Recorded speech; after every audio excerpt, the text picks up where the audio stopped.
ഇന്നത്തെ കാലത്ത് മനുഷ്യനെ ഏറ്റവും കൂടുതൽ സ്വാധീനിക്കുന്നത് മാധ്യമങ്ങളാണ്.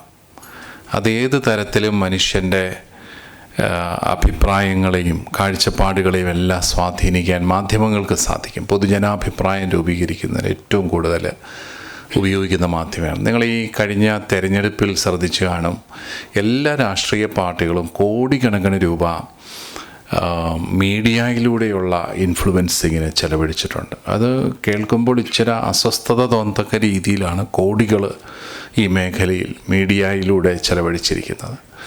കാരണം മനുഷ്യനെ സ്വാധീനിക്കാൻ സാധിക്കുന്ന ഏറ്റവും പ്രധാനപ്പെട്ട ഒരു ഘടകമാണ് മീഡിയ. നമ്മുടെ ഒരു അയൽ സംസ്ഥാനത്ത് മുഖ്യമന്ത്രിയായി ജയിച്ചയാളുടെ പേരിൽ അദ്ദേഹം നായകനായിട്ട് അഭിനയിച്ച ഒരു സിനിമ കൂടി ഇറങ്ങാനുണ്ടായിരുന്നു. ആ സിനിമയും കൂടെ ഇറങ്ങിയിരുന്നെങ്കിൽ അദ്ദേഹം ഒരു 100 സീറ്റും കൂടെ സംഘടിപ്പിച്ചേനെന്ന്. പക്ഷേ കഷ്ടകാലത്തിന് അദ്ദേഹത്തിന് എതിരാളികൾ ആ സിനിമ ഇറക്കാൻ സമ്മതിച്ചില്ല. എന്നിട്ടും അദ്ദേഹം കുറേയൊക്കെ ജയിച്ചു, ഏതായാലും മുഖ്യമന്ത്രിയായി. അപ്പോൾ ഇനിയും സിനിമ ഇറങ്ങുമെന്നാണ് പറയുന്നത്. അപ്പോൾ ഒരു സിനിമ ഇറങ്ങിയാൽ കുറേയും കൂടെ സീറ്റ് കിട്ടുമെങ്കിൽ അത് എന്നാ ഒരു പവർഫുൾ സംഭവമാണ് ഈ സിനിമ അല്ലെങ്കിൽ മീഡിയ എന്ന് പറയുന്നത്. അതാണ് നമ്മളെ അത്ഭുതപ്പെടുത്തുന്ന ഒരു കാര്യം. മനുഷ്യൻ വളരെ ഒരു റീസണബിൾ, ഒരു റാഷണൽ ആനിമലാണ്, റീസണബിൾ ആണെന്നൊക്കെ പറയുമ്പോഴും മനുഷ്യന് ശരിക്കും സത്യം ഒന്നും അറിയണമെന്ന് നിർബന്ധമൊന്നുമില്ല. സത്യം പോലെ തോന്നിക്കുന്ന നല്ലൊരു സത്യമാകാൻ സാധ്യതയുള്ള ഒരു നാരറ്റീവ് കേട്ടാൽ മതി. അപ്പോൾ അതാണ് നമ്മുടെ ഒരു പ്രത്യേകത. സത്യം പോലെയൊക്കെ ഒന്ന് തോന്നിക്കണം. തോന്നിക്കുന്ന ഒരു കഥ പറഞ്ഞാൽ പോലും മനുഷ്യൻ അതേപടി അത് വിശ്വസിക്കുകയാണ്. കുറേ നാളുകൾക്ക് മുമ്പ് നമ്മുടെ ടി വിയിൽ ഒരു പ്രോഗ്രാം നടത്തുന്ന ഒരാളെക്കുറിച്ച്, അദ്ദേഹത്തെക്കുറിച്ച് നാട്ടുകാർക്കും പൊതുജനത്തിനും വലിയ മതിപ്പൊന്നും ഇല്ലെങ്കിലും നമ്മുടെ ഒരു സാധാരണ വീട്ടിലെ ഒരു അമ്മച്ചി എല്ലാ ദിവസവും ഇദ്ദേഹത്തിൻ്റെ പരിപാടി കാണും. അപ്പോൾ അദ്ദേഹം പറഞ്ഞു, എന്നാ ഒരു നല്ല മനുഷ്യനാണ് അദ്ദേഹം. കാരണം അദ്ദേഹം എല്ലാവർക്കും ഇഷ്ടംപോലെ സമ്മാനങ്ങൾ വാരിക്കോരി കൊടുക്കുന്നു, ഇഷ്ടംപോലെ പണം കൊടുക്കുന്നു, നല്ല കാര്യമാണ്. അപ്പോൾ അദ്ദേഹം അത് സാധാരണ മനുഷ്യരങ്ങ് വിശ്വസിക്കുകയാണ്. ഇത് റിയാലിറ്റി ആണോ അല്ലയോ എന്നുള്ളതൊന്നും അവർ ചിന്തിക്കുന്ന ഒരു കാര്യമേ അല്ല. അവിടെയാണ് മാധ്യമങ്ങൾ കൊണ്ട് മനുഷ്യൻ്റെ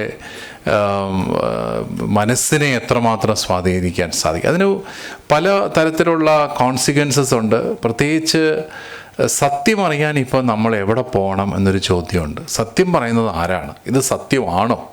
ഇപ്പോൾ എത്തിക്കാട്ടച്ചൻ പറഞ്ഞു, നമ്മുടെ മാർപ്പാപ്പായുടെ സന്ദേശം ഹ്യൂമൻ ഫേസസ് ആൻഡ് വോയിസസ്, അതിന് പ്രാധാന്യം കൊടുക്കണം.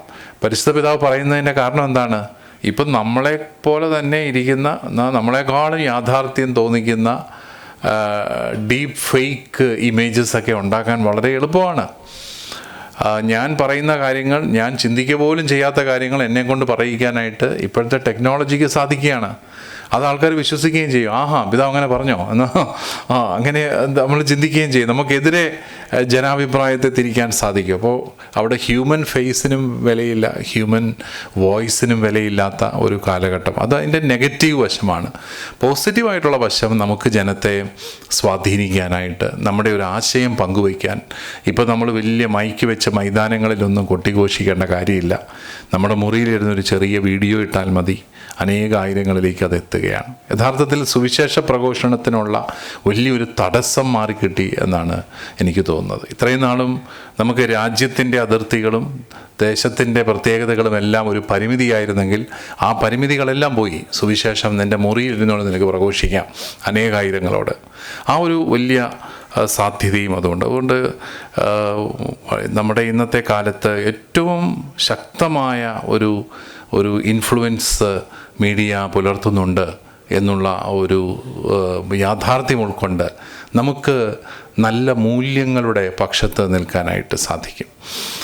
ഇവിടെ മീഡിയ വില്ലേജിൻ്റെ ഒരു ക്യാപ്ഷനായിട്ട് ഞാൻ കണ്ടു, വാല്യൂസ് ഇൻ വിഷ്വൽസ്, അല്ലേ? Values in visuals.